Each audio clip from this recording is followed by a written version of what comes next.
when we are in comfort and in pleasure, that we don't really bother to hear God too much.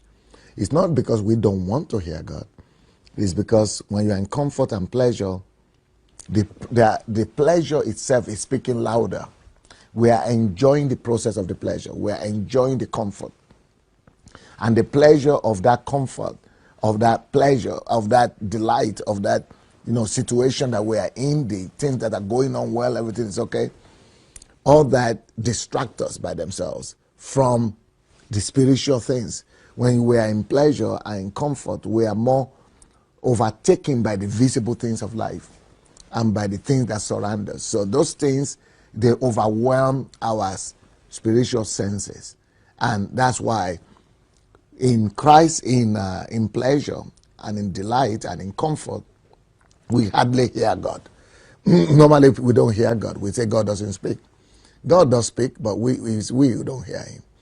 And also, in our times of comfort and pleasure, only the very detailed, the very spiritual, those ones who are really close to God, they hear God.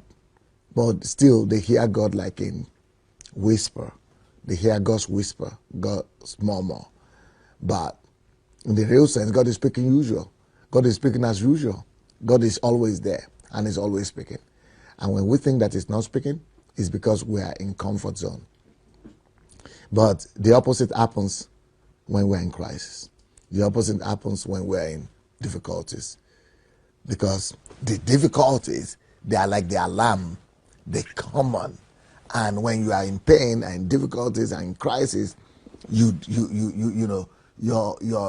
attachment to pleasure and your attachment to comfort reduces.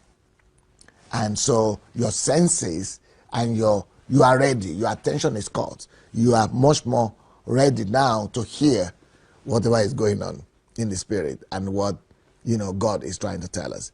But there is in the midst of that, there is a tendency to be distracted by the crisis itself and by the challenge, by the trouble that we are going through.